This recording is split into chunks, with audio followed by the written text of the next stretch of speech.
আসসালামু আলাইকুম সবাইকে। এই ভিডিওটা এসএসসি 26 এবং 27 ব্যাচের জন্য ডেডিকেটেড। সো কেউ যদি বর্তমানে ক্লাস 9-10 এ থাকো, অথবা কারো ভাই ক্লাস 9-10 এ আছে, অথবা কারো ছেলে মেয়ে 9-10 এ আছে, সো এই ভিডিওটা শুধুমাত্র স্টুডেন্টদের জন্য না, গার্ডিয়ানদের জন্য। সো দেখতে থাকো স্টুডেন্ট যারা আছো। আমরা পুরোপুরি তোমাদের ফিজিক্স বইয়ের একটা কমপ্লিট গাইডলাইন দিব যে ফিজিক্স কেমনে পড়বা, কিভাবে পড়লে তোমার ফিজিক্সটা একদম মানে আয়ত্ত করতে পারবা, ইজি ওয়েতে শিখতে পারবা, কিভাবে পড়লে তুমি পরীক্ষায় ভালো মার্কস পাবা। ভালো করে বুঝি, নিজে শিখে এক জিনিস, পরীক্ষায় ভালো মার্কস পাওয়ার এক জিনিস। কেউ আছে ভালোভাবে ফিজিক্স পড়ছে, একদম ফিল নিয়ে ফিজিক্স পারে, পরীক্ষায় মার্কস তুলতে পারে না। কেউ আছে পরীক্ষায় ধুমায় মার্কস তুলতে পারে, বাট ফিজিক্সের পিটাও ভালো করে বুঝে না, বা মানে একদম বেসিকটা বুঝে না, এরকম আছে।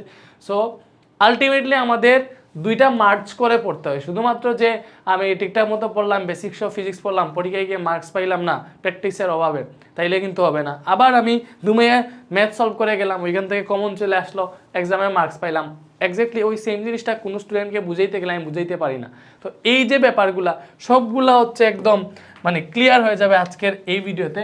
আমরা ফিজিক্স কিভাবে পড়লে ভালো হবে, কিভাবে দ্রুত শেষ করবা, 6 মাস না, মাত্র 3 মাসেও ফিজিক্স শেষ করা যায়। আমরা বলবো 4 থেকে 5 মাসে শেষ করো, কারণ যেহেতু শর্ট সিলেবাস আছে, তোমাদের হাতে সময় আছে এখনো 1 বছর, বিশেষ করে এসএসসি 26-এর জন্য। 27-এর জন্য কিন্তু 2 বছর সময় আছে। সো আমরা একটা কমপ্লিট গাইডলাইন দিব ফিজিক্সের উপর, দেখতে থাকো।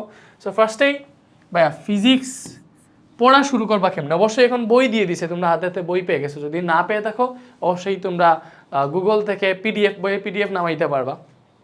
তো ভাইয়া ফিজিক্সটা অবশ্যই ফিল করে পড়তে হবে। তোমাদের ফিজিক্সের মার্কস বন্টন দেখছো, তোমাদের ফিজিক্সে এখন কিভাবে মার্কস আসবে ভাইয়া? ফিজিক্সের মার্কস বন্টন হচ্ছে এইভাবে, যে আগে ছিল কিন্তু 50 মার্ক সিকিউতে, 25 মার্ক এমসিকিউতে, আর 25 মার্ক হচ্ছে প্র্যাকটিক্যালে। কিন্তু এইবার আর এরকম নাই, তোমাদের এখন হচ্ছে 40 মার্কস থাকবে সিকিউতে, 4টা সিকিউ, ঠিক আছে? 4টা সিকিউ 40 মার্কস, 4টা সিকিউ 40 মার্কস, ঠিক আছে? 25 মার্কস থাকবে এমসিকিউতে, আগের মতো 25 ইন্টু একটা করে এমসিকিউ, ঠিক আছে? এটা গেল। এবং আরেকটা নতুন এড হয়েছে, সেটা হচ্ছে তোমাদের কিন্তু এখন থেকে আরও 10 মার্ক সংক্ষিপ্ত প্রশ্নে থাকবে, ঠিক আছে? আরও 10 মার্ক কিসে থাকবে ভাইয়া? সংক্ষিপ্ত প্রশ্ন কোনগুলা? সংক্ষিপ্ত প্রশ্ন 60টা আসবে, ঠিক আছে?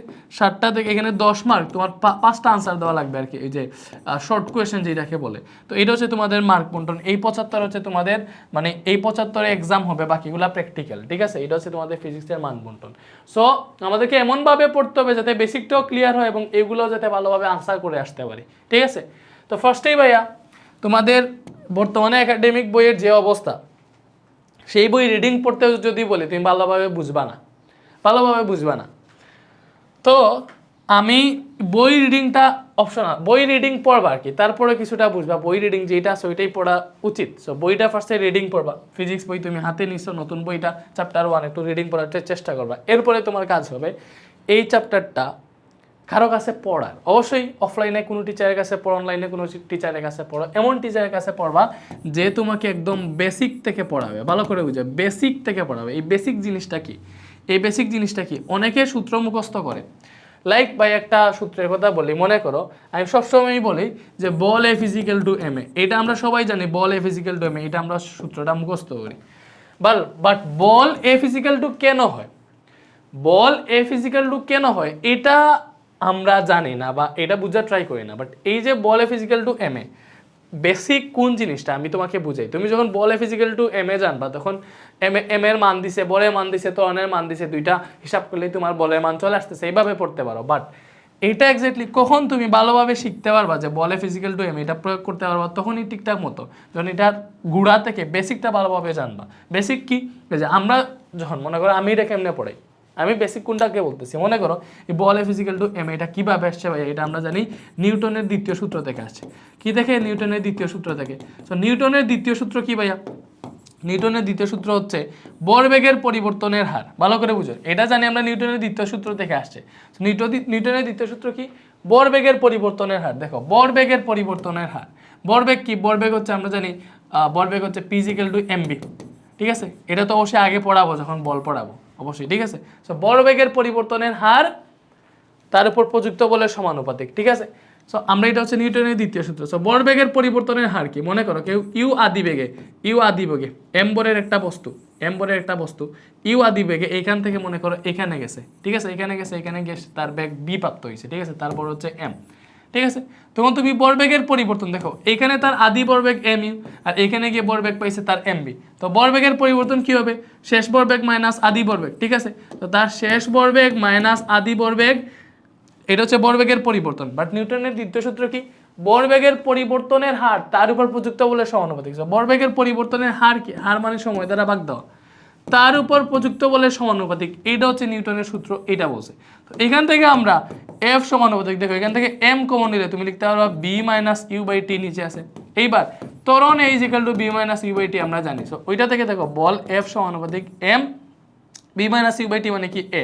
তো এখান থেকেই দেখো আমাদের বল F is equal to M a আসে। তো যখন তুমি এইভাবে বুঝে একটা সূত্র ভালোভাবে শিখবা, এটা নিউটনের দ্বিতীয় সূত্র থেকে আসছে, এবং এই নিউটনের দ্বিতীয় সূত্রটা কি প্রমাণ করছে এটা বেসিক সহ যখন বুঝবা শিখবা, তখন হচ্ছে কোনো এটা ফিল করতে পারবে। এক্স্যাক্টলি এটা হচ্ছে ফিল করার বিষয়। যখনই ফিল করে পড়তে না পারবা তখন এটা তোমার বোরিং লাগবে। তো ফার্স্ট অপশন হচ্ছে বেসিক ভালোভাবে শিখতে হবে, ঠিক আছে। তো বেসিক সহ তুমি পড়বা। বেসিকটা কোথা থেকে পড়বা? অবশ্যই এমন কারো কাছ থেকে পড়বা যে বেসিকটা ভালোভাবে জানে এবং তোমাকে বুঝাইতে পারবে। অফলাইনে যদি পড়ো অবশ্যই দেখবা টিচার কি তোমাকে এইভাবে পড়াইতেছে নাকি বলে ফিজিক্যাল লো এম মুখস্থ করাইতেছে, এইটা দেখবা। যদি দেখো এইভাবে ভালো করে বুঝে পড়াইতেছে, দ্যাট মিনস বুঝবা যে না টিচার ঠিক আছে, এটা তুমি ফিল করে শিখতে পারবা। এটা হচ্ছে ফার্স্ট অপশন। এরপরে যেটা করবা ফিজিক্স তো পড়তেছো, এরপরে ফিজিক্সে মানে কখগুলা ঠিকঠাক মতো আনসার করতে হইলে বইয়ের অনেকগুলা টার্ম বা অনেকগুলা এমসিকিউতে শুধু যে ম্যাথমেটিক্যাল টার্মের এমসিকিউ আসে তা না, অনেকগুলা জ্ঞানমূলক টাইপের আসে। সো সবগুলা টার্ম সম্পর্কে তোমার ধারণা থাকতে হবে। ওই টার্মগুলা তুমি কই পাবা? বইয়ে সাজানো গুছানো পাবা না, ঠিক আছে। আমি একটা জিনিস দেখাই, আমি তোমাদেরকে আমি হচ্ছে তোমাদেরকে পড়াইছি, কি বলি, এই যে চ্যাপ্টারটা আছে না তোমাদের ভৌত রাশি ও পরিমাপ, এই ভৌত রাশি ও পরিমাপ চ্যাপ্টারটা আমি তোমাকে পড়াইছি। এটা ফ্রিতে পড়াইছি, তোমরা ইউটিউবে পাবা। ওইটা একটু স্লাইড দেখাই, এটা হচ্ছে আমাদের কোর্সের একটা ক্লাস, ওইটা একটু স্লাইড দেখে দেখো। আমরা তোমাকে গুরুত্বপূর্ণ টার্ম যেগুলা তোমার পড়া উচিত, এই যে মাত্রা কাকে বলে, কোনো ভৌত রাশিতে উপস্থিত মৌলের রাশিগুলোর সূচককে মাত্রা বলে, এই যে এইগুলো আছে, ঠিক আছে। বা মনে করো হচ্ছে মৌলিক রাশি কাকে বলে, মৌলিক একক কোনগুলো, এই যে এগুলা যে এখান থেকে এইভাবে স্লাইডে রেখে এইগুলা যে তোমাদেরকে পড়াইছি, ঠিক আছে, এইভাবে যে পড়াইছি, এই যে মনে করো মৌলিক রাশি যে 7টা আছে এইভাবে সিমুলেশন করে দেখাইছি যে কোনটা মৌলিক রাশি, এইভাবে যে আলাদাভাবে বক্স করে তোমাকে পড়াইছি, এই স্লাইডটা যদি তুমি পড়ো এখান থেকে ইজিওতে তুমি এগুলা শিখতে পারবো নাকি বইয়ে যে এইভাবে অগুছালোভাবে রাখা আছে কোন জায়গা থেকে শিখতে পারবা? অবশ্যই এখান থেকে, কারণ এখানে আমরা এটাকে গুছানোভাবে সাজিয়ে নিয়ে আসছি। তো এইভাবে তুমি নোট করবা, নোট করে না থাকলে আমাদের যে স্লাইড আছে বা তুমি যার কাছেই পড়ো সে যদি স্লাইডটা পড়ার চেষ্টা করো বা কোনো পিডিএফ, এই যে তুমি ভালো করে দেখো সবগুলো আছে, এই যে দেখো বিজ্ঞানীদের অবদানগুলো সংক্ষেপে সুন্দর মতো লিখে আছে, ঠিক আছে। দেখতেছো তোমরা এইগুলা দেখতেছো? আচ্ছা, এরপরে দেখো, এরপরে সূত্র তো অবশ্যই পড়াইছে, এরপরে মনে করো আচ্ছা এগুলা পরে দেখাইতেছি। সো এইভাবে এইগুলা পড়তে হবে, গুছানোভাবে থাকতে হবে। সো এইগুলা কি কখর জন্য বেসিকের সাথে ওইটাকে বলে গুরুত্বপূর্ণ টার্ম, ঠিক আছে। ওইটাকে বলে হয় মানে বেসিকের সাথে গুরুত্বপূর্ণ টার্ম যেগুলো আছে ওইগুলা তোমার ভালো করে মানে শিখে রাখা লাগবে, মাথায় থাকতে হবে গুরুত্বপূর্ণ টার্ম যেগুলো, ঠিক আছে, বুঝছো? লাইক ত্বরণ জিনিসটা কি, বেগ জিনিসটা কি, ওই টাইপের যে জিনিসগুলো আছে ওইগুলো ভালোভাবে তোমার মাথায় থাকতে হবে, সংজ্ঞাগুলো, ঠিক আছে। অবশ্যই তাইলে তুমি জিনিসটা বুঝতে পারবে আসলে বেগ কি, ওইগুলা কি। এরপরে আসো ভাইয়া, এরপরে তোমাকে যেটা করতে হবে, বেসিক পড়ছি, গুরুত্বপূর্ণ টার্মগুলো শিখছি, এরপরে আসতে হবে তোমাকে প্র্যাকটিসে। এই প্র্যাকটিস কি ভাইয়া? বেসিক করলেই তো তোমার হবে না। আচ্ছা, আরেকটা জিনিস, বেসিকের আরেকটা জিনিস আছে ভাইয়া, তোমাকে বলি বেসিকের মধ্যে আরেকটা জিনিস আছে। শুধুমাত্র যে এটা পড়াইছে বেসিক হয়ে গেছে তা না। তোমার আসলো বার্নিয়ার স্কেল, কোথার কথা? বার্নিয়ার স্কেল, ভালো করে বুঝো। তোমার আসছে বার্নিয়ার স্কেল, ভাইয়া বার্নিয়ার স্কেল কি, ঠিক আছে। তোমার আসছে স্ক্রু গজ, তোমাকে স্যার শুধু সূত্র পড়াইছে। স্ক্রু গজের সূত্র হচ্ছে D is equal to L plus C into L C. কোনটা কি ওইটা বুঝাইছে, তোমাকে দেখাই নাই যে এখানে এল কোনটা সি কোনটা। তুমি স্ক্রু গজ জীবনেও দেখো নাই, তুমি কি ওইটা বুঝতে পারবা? জীবনে বুঝবা না। বাট স্ক্রু গজ তোমাকে কেমনে পড়ানো উচিত আমি তোমাকে দেখাই। এই যে এটা হচ্ছে স্ক্রু গজ, এটার নাম কি বলো? এটার নাম কি স্ক্রু গজ। তো আমি আমার যে ক্লাস আছে এই চ্যাপ্টারের উপর যে ক্লাসটা নিয়েছি ওইটার মধ্যে আমি স্ক্রু গজ দেখাইছি। এই যে এই স্ক্রু গজের যে সূত্রগুলো আছে বা তোমাকে এইভাবে দেখানো উচিত যে স্ক্রু গজ কি ভাইয়া, স্ক্রু গজ যে সূত্র হচ্ছে D is equal to L plus C into L C. এখানে এল কি, সি কি, এল সি কি, ওরা সব দেখাইবে, মানে দেখেই যদি পড়ায়। পিচ কি আমরা জানি, স্ক্রু গজকে যদি তুমি হচ্ছে এইভাবে মনে করো, এই যে ঘুরাইতেছি না, এই যে এগুলাকে ঘুরানো যায়, ঠিক আছে, এখন আর দেখাইতেছি না। সো এইভাবে ঘুরাইয়া যদি পিচ কোনটা, কোনটা সি, কোনটা এল সি, এইভাবে যদি তোমাকে দেখায়, বার্নিয়ার স্কেল যদি তোমাকে এখান থেকে ভালো করে বুঝায়, এই যে বার্নিয়ার স্কেল আছে এটা যদি বুঝায় যে বার্নিয়ার স্কেল জিনিসটা কি, এখানে কোনটা বার্নিয়ার স্কেল, এই যে বার্নিয়ার স্কেল কি ভাইয়া, বার্নিয়ার স্কেল হচ্ছে এই যে ভেতরের যেটা আছে ওইটাকে বলে মূল স্কেল, উপরের যেটা আছে ওইটা হচ্ছে বার্নিয়ার স্কেল। তো এগুলো যদি তোমাকে ভালো করে বুঝায় কোনটা বার্নিয়ার সমপাতন, কোনটা হচ্ছে বার্নিয়ার প্রধান স্কেল পার্ট, ঠিক আছে। বার্নিয়ার সমপাতন কোনটা জানো? বার্নিয়ার সমপাতন হচ্ছে বার্নিয়ার স্কেলের যেই দাগ রৈখিক স্কেলের যে কোনো একটা দাগের সাথে সরাসরি মিলে যায়, ওইটা বার্নিয়ার সমপাতন। এই যে এই দাগটা সরাসরি মিলছে, কোন নাম্বার দাগ মিলছে, 3 নাম্বার দাগ, ওইটা বার্নিয়ার সমপাতন। এইভাবে যদি বুঝায় তোমাকে এটা ভিজুয়ালাইজ করে, তখন এটা হচ্ছে ফুল বেসিক, ওইটাকে বলা হয় ফুল বেসিক। এখন যেটা দেখেছি ওইটাকে বলা হয় ফুল বেসিক। সো তুমি শুধু বেসিক না, পড়বা হচ্ছে ফুল বেসিক। কি ভাইয়া? ফুল বেসিক, ঠিক আছে। সো ফুল বেসিক যদি পড়ো তাহলে এই জিনিসটা ভালোভাবে ক্লিয়ার হবে তোমার কাছে। এরপরে করতে হবে প্র্যাকটিস, এরপরে করতে হবে প্র্যাকটিস। প্র্যাকটিস কীরকম? এই যে প্র্যাকটিসের মধ্যে কী কী আছে, এখন প্র্যাকটিসের মধ্যে 3টা পার্ট চলে আসছে, একটা হচ্ছে সিকিউ, একটা হচ্ছে এমসিকিউ এবং আরেকটা হচ্ছে শর্ট কোয়েশ্চেন। এই 3টা জিনিসই প্র্যাকটিস করতে হবে। তো ফার্স্টে সিকিউ তো অবশ্যই প্র্যাকটিস করতে হবে, শর্ট কোয়েশ্চেন প্র্যাকটিস করতে হবে, এমসিকিউ প্র্যাকটিস করতে হবে। তো এগুলো টাইপ ভিত্তিকভাবে প্র্যাকটিস করানো যায়। আমি দেখাই, দেখে আমার স্লাইডেই দেখাই, যেহেতু আমার কাছে স্লাইড আছে। এই যে সিকিউ কেমনে, মনে করো এই যে একটা চ্যাপ্টার পড়াইলাম, ঠিক আছে, এবারে দেখাই সিকিউগুলা।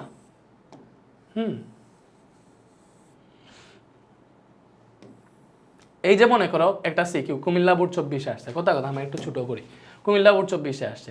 এই যে সিকিউগুলা যে প্র্যাকটিস মানে এইভাবে তুমি যখন সিকিউগুলা ধরে ধরে প্র্যাকটিস করবা, ঘ নাম্বার নিজে প্রয়োগ করে ভালোভাবে শিখবা, প্র্যাকটিস করবা, ঠিক আছে, এইভাবে প্র্যাকটিস করবা। তুমি মনে করো প্রত্যেকটা চ্যাপ্টার থেকে কয়টা সিকিউ প্র্যাকটিস করবা, প্রত্যেকটা চ্যাপ্টার থেকে অ্যাটলিস্ট 20+ সিকিউ প্র্যাকটিস করবা, ঠিক আছে। এমসিকিউ এর ক্ষেত্রে 100+ এমসিকিউ প্র্যাকটিস করবা, ঠিক আছে। শর্ট কোয়েশ্চেনের ক্ষেত্রে তুমি কম হইলেও 30+ শর্ট কোয়েশ্চেন প্র্যাকটিস করবা আপাতত, ঠিক আছে। একটা চ্যাপ্টারের পিছনে তুমি কম হইলেও 7 থেকে 8 দিন দিবা, 7 থেকে 8 দিন না, বেশি হয়ে যায়।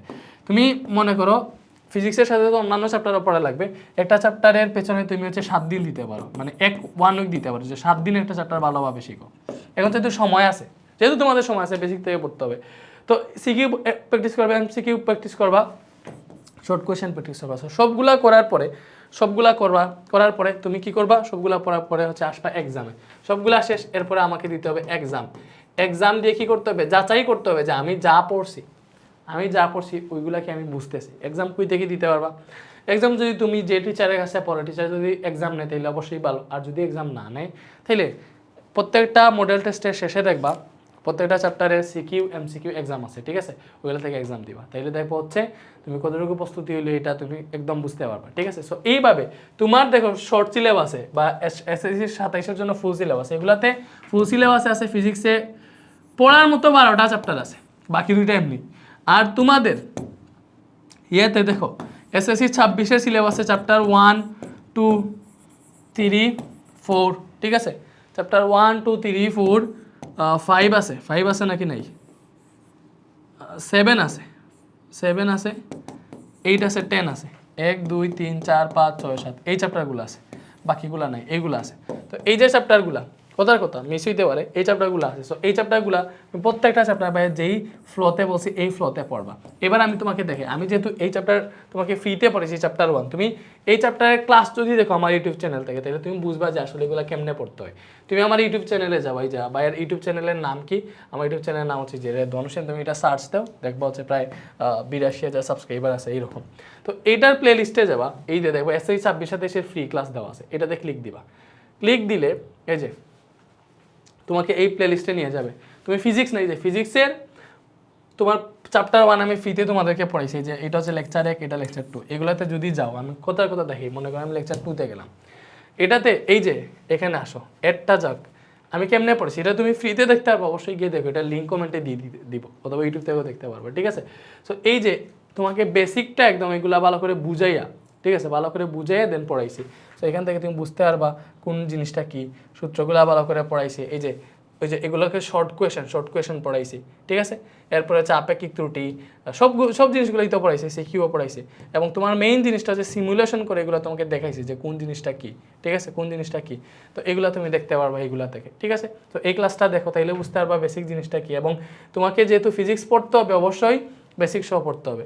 তো এটা গেল একটা, তুমি এখান থেকে শুরু করো। তো আর যদি, যেহেতু আমরা সবগুলো চ্যাপ্টার তো ফ্রিতে দিতে পারবো না, আমরা একটা চ্যাপ্টার ফ্রিতে পড়াইতেছি, বাকি চ্যাপ্টারগুলো যদি ফ্রিতে পড়তে চাও, লাইক ফ্রিতে না, বাকি চ্যাপ্টার যদি তুমি একদম বেসিক সহকারে সব কিছু পড়তে চাও, তাইলে আমাদের এই যে physics basic to pro course আছে এসএসসি 26-27 জন্য এই কোর্স। তো এটাতে শর্ট সিলেবাস আছে, এসএসসি 27 যারা তাদের জন্য ফুল সিলেবাসের বাকি চ্যাপ্টার পরে পড়ানো হবে, ঠিক আছে। এটাতে শর্ট সিলেবাস। সো তুমি দেখো মাত্র 1000 টাকায় লাইভে আমাদের সাথে এই কোর্সটা করতে পারবে, একদম ফুল বেসিক সহ সব কিছু। তোমার যা যা দরকার তা আমরা অবশ্যই জানি যে কীভাবে তোমাকে পড়ানো উচিত, আমরা তোমাদেরকে পড়াবো। ফিজিক্সের সাথে কেমিস্ট্রি আছে, দুইটা একসাথে কিনলে একটা ডিসকাউন্টও পাবা, দেখো মাত্র 1000 টাকা ফিজিক্সের, কেমিস্ট্রিও সেম, তুমি ডিসকাউন্ট পাবা। ভর্তি হইতে জাস্ট এই হোয়াটসঅ্যাপে মেসেজ দিলেই হয়ে যাবে, আর কিছু লাগবে না। এটা হচ্ছে তোমার কি বলে, এই হোয়াটসঅ্যাপে মেসেজ দিয়ে বলবা কোর্সে ভর্তি হতে চাই, তাইলে হয়ে যাবে। আমাদের এখানে আরও কোর্স আছে, দেখো এখানে physics, chemistry, biology, math, higher math, English সবগুলো আছে। ভাইয়া যেইভাবে পড়াই তোমাদের জন্য স্যার বায়োলজি আরও ভালো পড়ান, টিপু স্যার ইংলিশ আরও ভালো পড়ান। সো তুমি যদি ভর্তি হইতে চাও, হইতে পারো একদম তোমার একাডেমিক প্রস্তুতির, বলতে পারো ওই যে এই মেইন মেজর সাবজেক্ট যেগুলো আছে, ঠিক আছে, ওইগুলার যা যা দরকার সবই কিন্তু এই 5490 টাকায় ফুল কোর্স তুমি পেয়ে যেতেছো, ঠিক আছে। অথবা শুধু ফিজিক্স কিনতে চাইলে আমাদের এই ফিজিক্সটা কিনতে পারো, কেমিস্ট্রি কিনতে চাইলে একসাথে কিনতে পারো। তো এইভাবে তুমি পড়বা, এইভাবে এই কোর্সে আসলে হচ্ছে আশা করি ভালো হবে, কারণ আমরা তোমাকে একদম বেসিক থেকে সব কিছু পড়াবো, ঠিক আছে। তো ফিজিক্সের জন্য যে যে গুরুত্বপূর্ণ টার্ম, এটা ভালো করে বুঝো। একটা চ্যাপ্টারের পেছনে কতদিন দেওয়া উচিত? 7 দিন, ঠিক আছে। এবং তোমাকে ফুল বেসিক সহকারে সব পড়া উচিত। এবং ভাই ফুল বেসিকটা কি ভালো করে বুঝাইছি, সিকিউ এগুলো প্র্যাকটিস করা উচিত, ঠিক আছে। এখন আরও যদি তোমাকে স্লাইড দেখাই, এখানে আসো, স্লাইড যদি দেখাই, তুমি এখানে দেখতে পারবো আমাদের স্লাইডে সিকিউগুলো যে সলভ করেছি, মানে কতটা সিকিউ প্র্যাকটিস করেছি, এই ক্লাসগুলো দেখলেই বুঝবা। ভাই যে ক্লাস দিছি ওইখানে যাও। এবং মেইন যে ব্যাপারটা হচ্ছে তোমাকে জিনিসগুলো সিমুলেশনে বুঝতে হবে, যে এখানে কোনটা কি, বার্নিয়ার স্কেল কি, স্ক্রুগজ কি, ঠিক আছে, তোমাকে দেখাইতে হবে। টিচার যেই দেখাক না কেন দেখাইতে হবে যে পিচ কি। পিচ কি তোমরা জানো? এই যে মনে করো একটা স্ক্রুগজ আছে, ঠিক আছে, তো এটাকে এই যে 0 দাগে আছে, এই যে এটাকে বলে বৃত্তাকার স্কেল। আর ওই যে ভেতরে যে স্কেলটা আছে, ওই ভেতরের স্কেল যেটা, এইটা দেখো ভেতরের স্কেল যেটা, এটা হচ্ছে তোমার প্রধান স্কেল, এটা বৃত্তাকার স্কেল। বৃত্তাকার স্কেলকে, তো বৃত্তাকার স্কেল মনে করো যে 0 দাগ কই, এই যে মনে করো 0 দাগ এখানে আছে। তো এখানে মনে করো কয়টা দেখা যাইতেছে, এই যে আমরা হচ্ছে একটা দিই, কি বলে প্রধান স্কেলে ক্ষুদ্রতম এক গড়কে 1 ধরি। সো দেখো এখানে কয়টা দাগ দেখাইতেছে, এই যে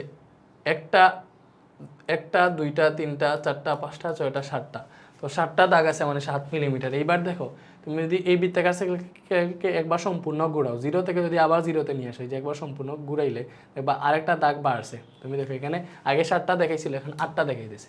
আগে দেখাইছিল 7টা, এখন 8টা দেখাইতেছে, যে এই যে এক দাগ বাড়ছে।